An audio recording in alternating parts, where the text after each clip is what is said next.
To our channel D Magnum और मैं हूं आपके साथ सौमिता बिष्ट। अगर मैं आपसे पूछूं कि नवाबों के शहर लखनऊ में आप कितने टाइम से रह रहे हैं, क्या कभी आपने बड़े इमामबाड़े का नाम सुना है? क्या कभी आपने छोटे इमामबाड़े का नाम सुना है? ये दोनों नाम तो आपने हमेशा सुने ही होंगे, लेकिन अगर मैं आपसे पूछूं कि क्या कभी आपने काले इमामबाड़े का नाम सुना है, तो आप थोड़ी देर सोचेंगे और सोचने के बाद, जवाब ना मिलने के बाद आप गूगल करेंगे। हमारी ये वीडियो देखने के बाद आपको गूगल करने की कोई ज़रूरत नहीं पड़ेगी, क्योंकि आज हम मौजूद हैं चौक के पीर मुखारा इलाके में, जहां ये काला इमामबाड़ा है। आज हम इसको एक्सप्लोर करेंगे, जानेंगे इस इमामबाड़े का इतिहास क्या है। इस काले इमामबाड़े को मिर्ज़ा कासिम अली साहब ने बनाया था। और देखिए कि ये ऐतिहासिक जगह है, लेकिन लोगों ने यहाँ पे कितनी गंदगी मचा रखी है। लोगों ने यहाँ अपने पोस्टर्स लगा लगा के दीवारें खराब कर रखी हैं।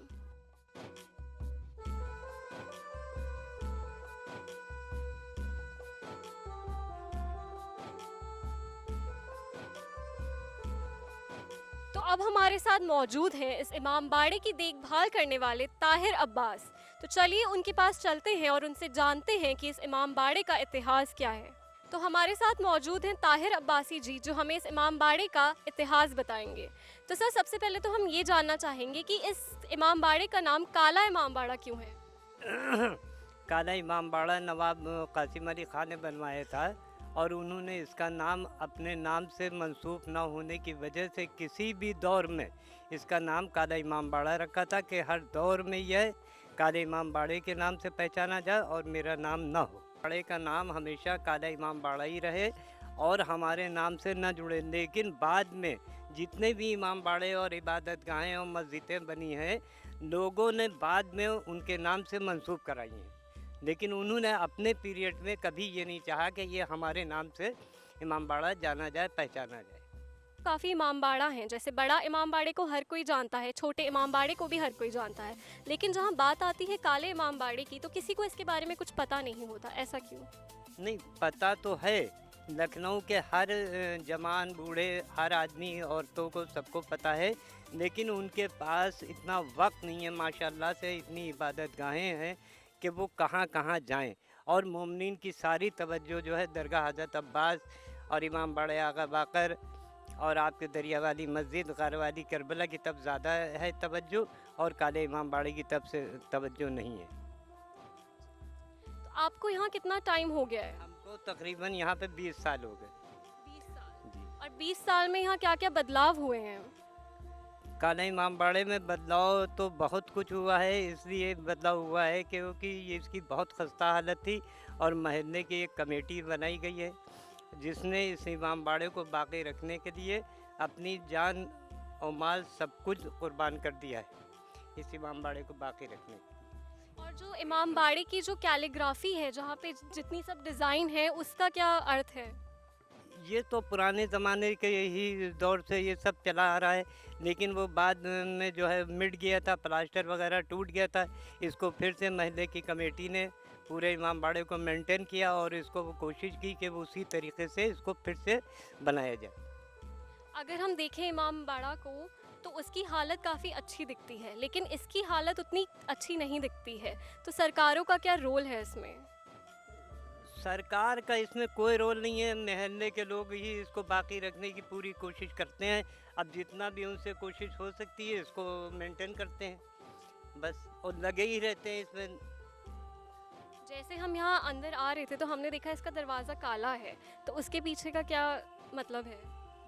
ये काला गेट जो बना है, ये अभी कुछ साल पहले बिनो रिजवी ने इसको बनवाया था। पहले यहाँ पे गेट नहीं था, क्योंकि काला इमामबाड़ा है, इसी वजह से उन्होंने इसको काला गेट बनवाया। जी। और अगर हम अपनी नज़र इस तरफ देखें तो यहाँ पे एक खंडर इमारत दिख रही है, इसके बारे में कुछ बताएं। ये नवाब मिर्ज़ा अली ख़ान की कब्र है और मकबरा है। ये इसी मकबरे में उनकी कब्र थी, लेकिन ये बोसीदा हो गया था और बरसात में अभी 2 साल पहले ये गिर गया था।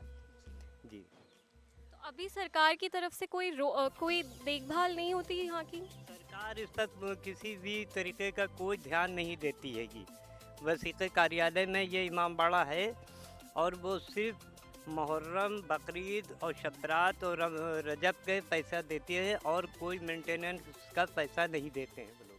तो यहाँ लोग आते हैं? हाँ, लोग आते हैं, लेकिन बहुत कम तादाद में आते हैं।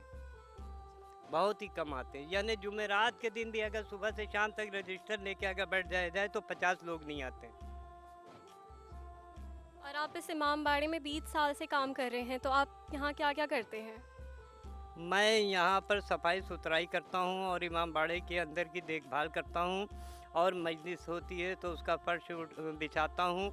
बस यही मेरा काम है बस। इस इमाम बाड़े के अंदर ऐसी क्या क्या चीज़ें हैं जिसके बारे में आप हमें बताएंगे? इमाम बाड़े के अंदर ताज़िया रखा हुआ है, ताबूत रखा हुआ है, अलम है, और लकड़ी की जरी रखी हुई हैगी जो इमाम रज़ा अलैहिस्सलाम से मंसूब है। जो ताबूत है वो इमाम हुसैन अलैहिस्सलाम से मंसूब है, और जो ताज़िया है वो भी इमाम हुसैन अलैहिस्सलाम से मंसूब है, और जो अलम लगे हैं जरी के दाने बाए वो जनाब अब्बास अलैहिस्सलाम से मंसूब है। आपने बताया था कि अंदर एक मेंबर रखा है, तो उस मेंबर का क्या यूज़ है? इमाम बाड़े, हर इमाम बाड़े में एक मिंबर होता है और उसके ऊपर मजलिसे बैठ के मौलाना पढ़ते हैं, अल्लाह का ज़िक्र करते हैं, अल्लाह की किताब का ज़िक्र करते हैं, और रसूल और आले रसूल का ज़िक्र करते हैं। अगर मैं अपने इस तरफ देखूं तो यहाँ मुझे कुछ दिख रहा है, इसके बारे में बताएं कि ये क्या है? ये कुआं था जिस वक़्त इमाम बाड़ा बनवाया गया था। उस वक़्त हर ज़माने में पहले ज़माने में जो है कुएँ बनवाए जाते थे, तो यहाँ भी वो एक कुआं बनवाया गया होगा, लेकिन वो दब गया था ज़मीन के नीचे। फिर कुछ दिन के बाद वो बरसात की वजह से वो कुआं उभर के सामने आ गया, तो मोहल्ले के लोगों ने एक यादगार के तौर पे उसको मेंटेन कर दिया। तो ये थे हमारे साथ ताहिर अब्बास जी, जिन्होंने हमें बताया काले इमाम बाड़े का इतिहास।